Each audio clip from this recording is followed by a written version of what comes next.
A comissão quer que a SEDAI fiscalize o despejo de gordura no Rio Carioca.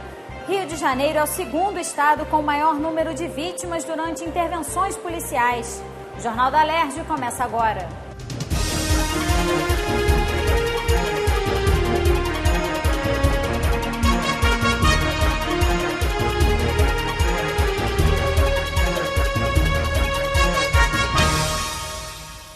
Boa noite.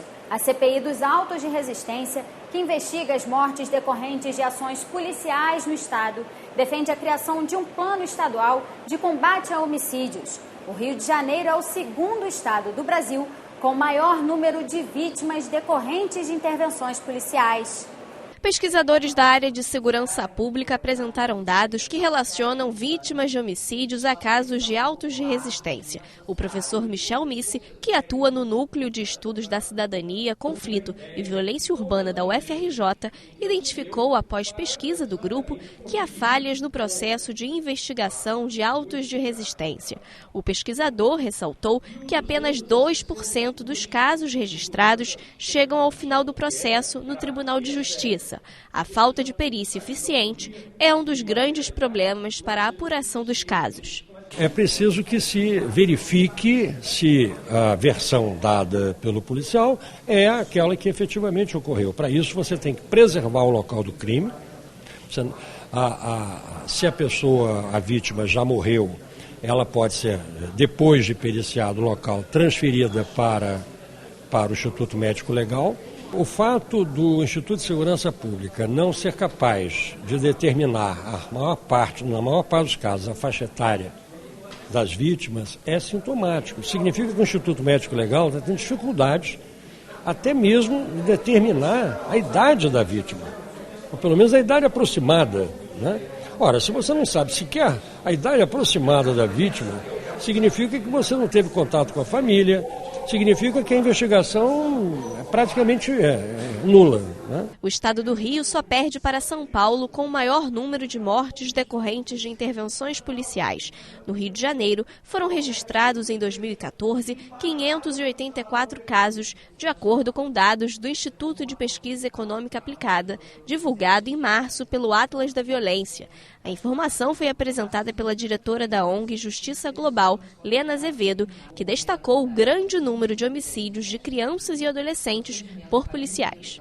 Em 9 anos foram mortas 25 crianças e adolescentes em operações policiais.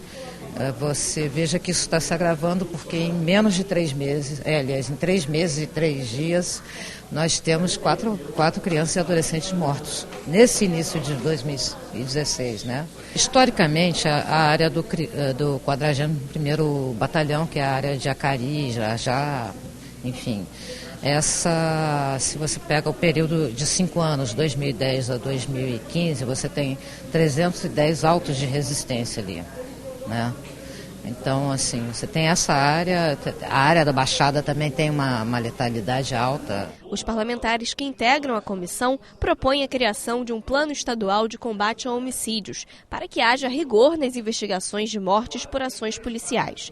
Para analisar os documentos e informações adquiridos pela CPI, os deputados suspenderam os trabalhos por 30 dias. A gente tem um número muito alto de homicídios e pelo menos 15% desses homicídios são cometidos oficialmente por agentes da segurança pública. A gente não pode naturalizar isso. Então, entender o papel do Ministério Público, entender o papel do Judiciário, entender o papel da Polícia Civil, onde é que essas engrenagens não funcionam, isso é muito importante. Reduzir homicídios é defender a vida. Então, um plano para que possa ter uma redução de homicídios, mas que possa, fundamentalmente, ter uma redução de homicídios na ação policial é o grande desafio propositivo que essa CPI tem que ter.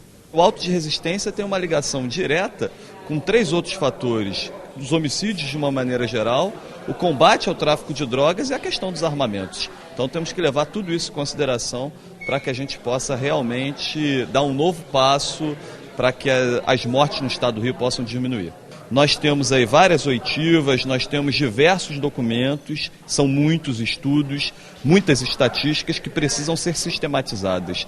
Então há necessidade dessa suspensão de 30 dias para que a gente fique dentro dos prazos e posteriormente nós estaremos ouvindo, mesmo com essa suspensão, personagens importantes, entre os quais o secretário estadual de Segurança, o senhor Beltrame.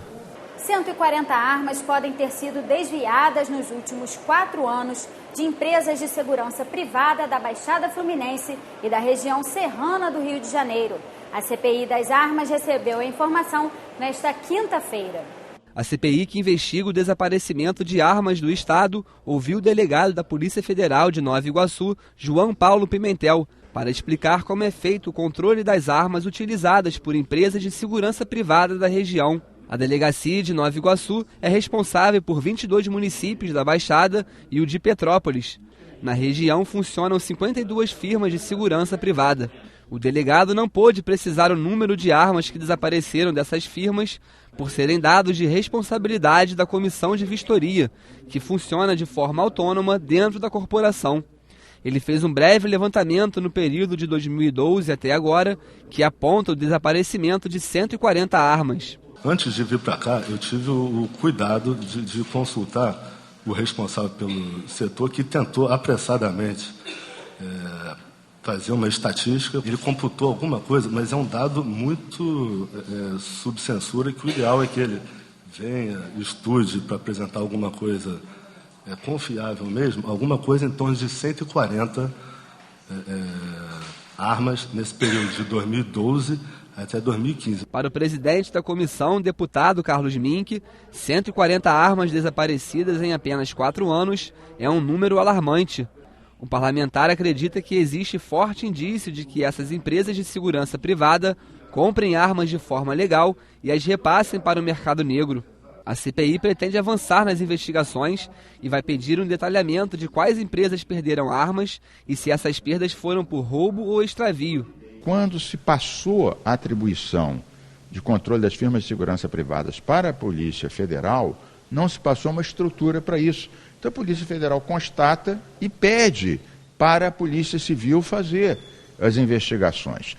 Então, outra coisa, eles não se comunicam. Então, para a gente saber as armas roubadas no estado do Rio todo, em todas as firmas de segurança privada, são milhares e milhares de armas, a gente tem que trazer os delegados de cada uma das áreas, isso que está centralizado. Nós estamos falando de mais de 3 mil armas da Polícia Civil, Polícia Militar e firmas de segurança da capital, em 10 anos, que é elevadíssimo, e um número que pode ser tão grande ou maior das firmas de segurança espalhadas por todo o estado do Rio, cujo controle ficou comprovado hoje é deficiente. A deputada enfermeira Rejane visitou o Hospital Carlos Chagas e o Hemorrio. Ela pediu a intervenção do governo federal para garantir o atendimento à população e melhores condições de trabalho para os profissionais. O repasse para as empresas não aconteceu. Então, quem paralisou foi a segurança e todos os serviços administrativos. Então, as pessoas que fazem a ficha de atendimento, a pessoa que faz a manutenção do ar-condicionado, a pessoa que faz a comida, que faz a limpeza. Então, são o maqueiro, né? São esses funcionários que estão paralisados, porque já tem 3 meses que eles estão sem salários. Eles estavam recebendo só vale transporte e vale refeição. E o que foi tirado esse mês foi esses 2 benefícios. E o outro problema que está acontecendo, aonde tinha, por exemplo, UPA trabalhando com 2 enfermeiros e 6 técnicos de enfermagem, as empresas estão diminuindo, mandando embora a metade desse quantitativo. Então, tem UPAs e clínicas, enfim, e unidades de saúde que estão trabalhando com 1 enfermeiro e 3 técnicos de saúde. É humanamente impossível. São 300 a 500 atendimentos e não tem condição de atender. Infelizmente, a gente só tem a pedir ao governo federal para fazer uma intervenção da saúde aqui no Rio de Janeiro. Já foi feito uma vez no município do Rio, a gente tem que pedir ao governo federal para fazer a intervenção, garantir a esses trabalhadores as suas condições dignas de trabalho e manter a população assistida. A Comissão da Pessoa com Deficiência estabeleceu prazo para que a FIA e as secretarias competentes respondam quando as instituições conveniadas à Fundação vão ser pagas. As instituições conveniadas à FIA, Fundação para a Infância e Adolescência, estão sem receber desde janeiro deste ano. O Núcleo de Atenção à Criança e ao Adolescente Vítimas de Maus Tratos de Araruama, que atende 8 municípios da região dos Lagos, teve que fechar as portas. Mais de 280 crianças ficarão sem atendimento. Eu quero ver o que o Estado vai fazer com essas crianças na região dos Lagos. Cabo Frio também estamos devolvendo. São 8 municípios hoje descobertos do atendimento à criança vítima de violência doméstica. A irmã Elizabeth, presidente da Casa da Criança e do Adolescente no Estado, disse que a casa continua atendendo, mas os funcionários estão sem receber. Os funcionários ficam sem receber e como nós trabalhamos com crianças vítimas de violência doméstica, no Brasil são 13 mortas por dia pela própria família, dados do DataSUS, e no ano passado foram 66.800 crianças violentadas até a faixa etária de 14 anos. Nós vivemos com isso. Nós ficamos sem receber e isso deixa uma situação muito caótica, muito difícil. Porque a gente fica sem dinheiro para pagar telefone, para pagar água, para pagar luz, porque tudo que a gente ganha de bazarzinho, disso, daquilo, tem que jogar nisso. E também os profissionais que ficam sem receber. Eu estou dando cesta básica assistente social. No orçamento da Lei Orçamentária Anual deste ano, está previsto para a FIA R$45.600.000. Deste montante, 65% foram contingenciados, ou seja, bloqueados. Para que os recursos sejam repassados às instituições, é preciso que cerca de R$31 milhões, já previstos no orçamento, sejam liberados. Para celebrarmos os convênios é preciso da liberação do orçamento. Esse é um ponto que foi bem falado hoje. Toda a movimentação necessária para essa liberação do recurso já foi feita, passados os valores para o planejamento, para que posterior à liberação do orçamento, possa se finalizar o processo, a tramitação toda, para que efetivamente venha o financeiro e pagar. As instituições conveniadas à FIA, que foram transferidas para a Secretaria de Estado e Prevenção à Dependência Química, também estão sem receber. O secretário suspendeu as atividades destas instituições por 120 dias. A Secretaria CEPREDEC mandou um ofício falando que era para suspender as atividades.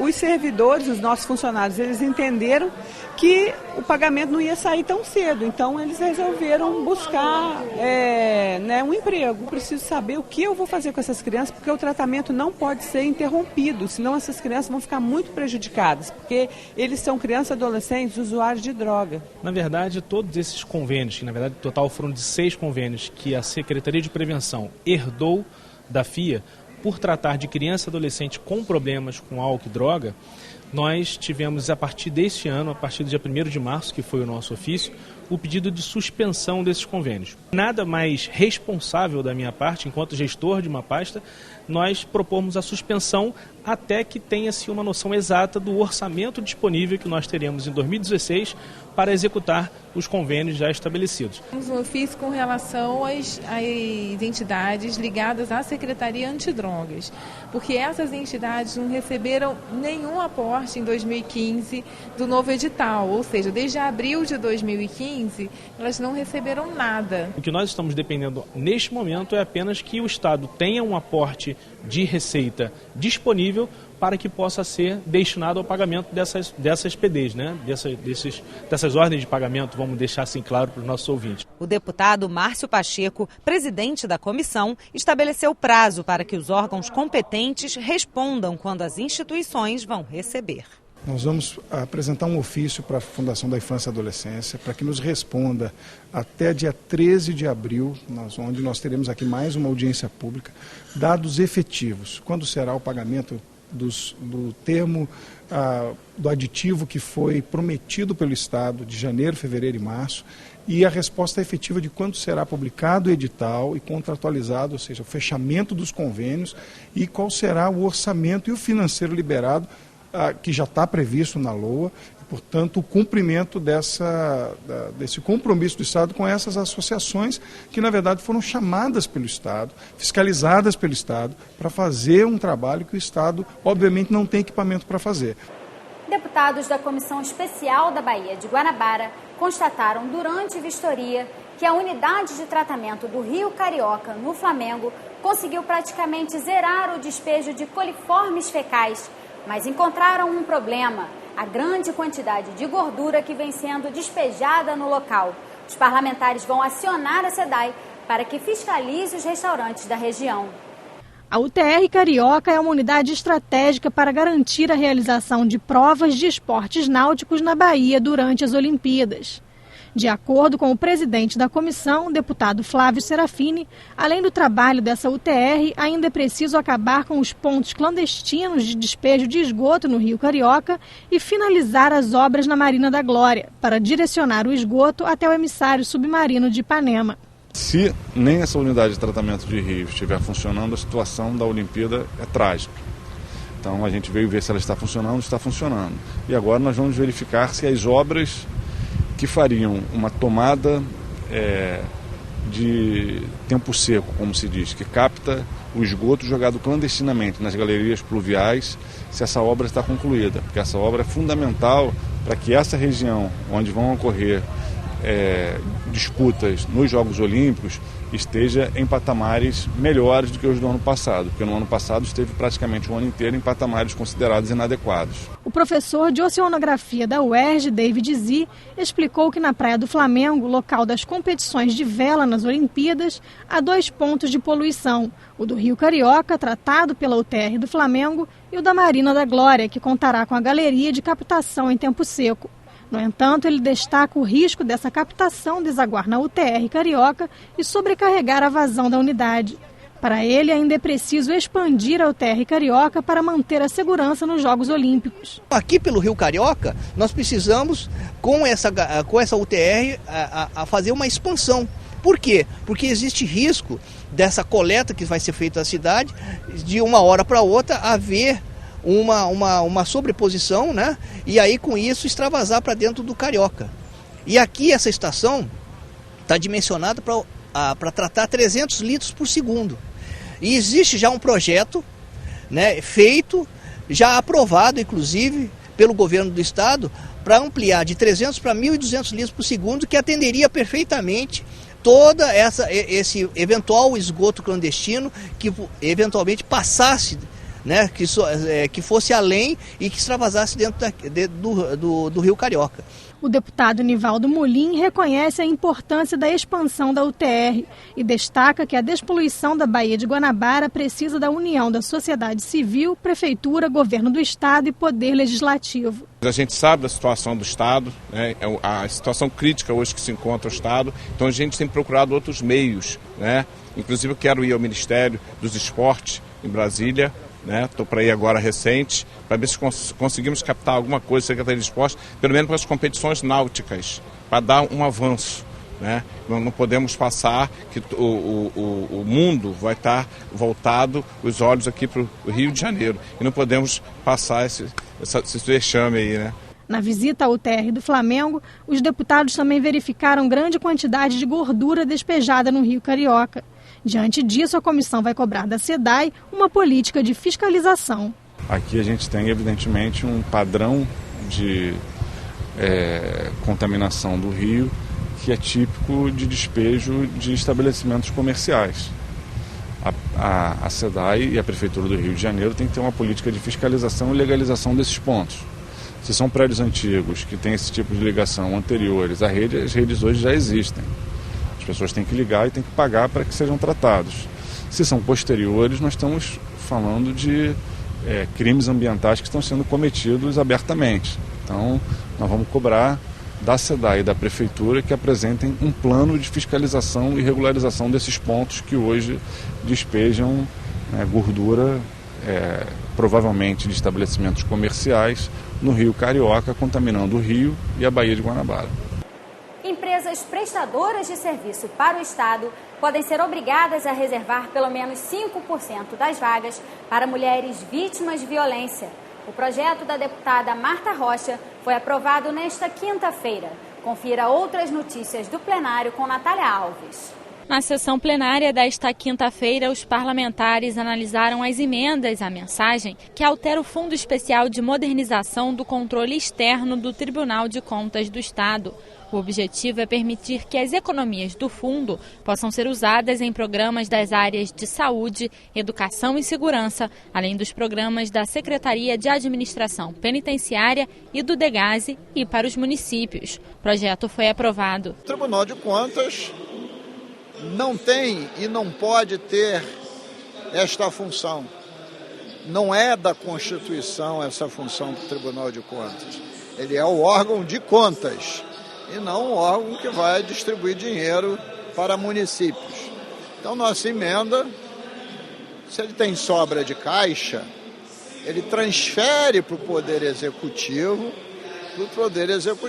aí sim, alocar em educação, saúde ou segurança, até de comum acordo com o tribunal. Outro projeto discutido é o da deputada Marta Rocha, que determina que as empresas que prestam serviço para o Estado deverão reservar 5% das vagas para mulheres vítimas de violência doméstica e familiar. O projeto aprovado segue para a sanção ou veto do governador. Esse projeto tem por finalidade empoderar as mulheres, né? Nós pretendemos que essas mulheres sejam aproveitadas pelas empresas prestadoras de serviço ao Estado e estabelecemos que elas devem ter notícia disso exatamente nos lugares onde elas vão fazer o registro de ocorrência. E o deputado Vaguinho quer que o Estado conscientize a população sobre a esteatose hepática, doença que provoca o acúmulo de gordura no fígado.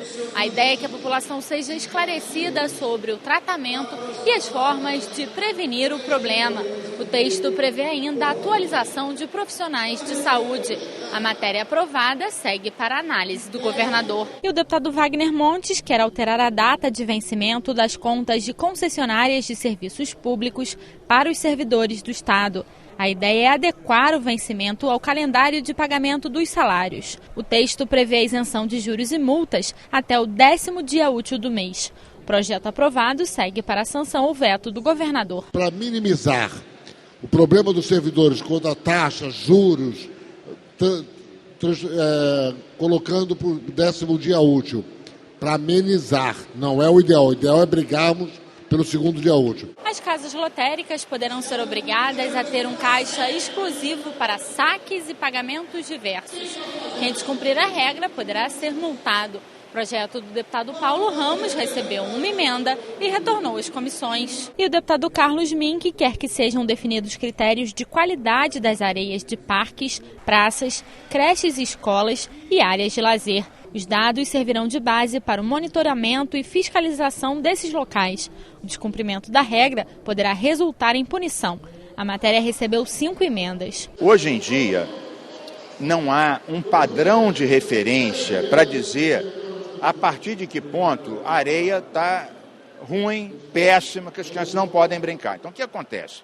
Mesmo quando o município ou algum órgão fazia a amostragem, que é raro, não tinha, como tem na água do mar, mais de 1.000 coliformes é imprópria para o banho.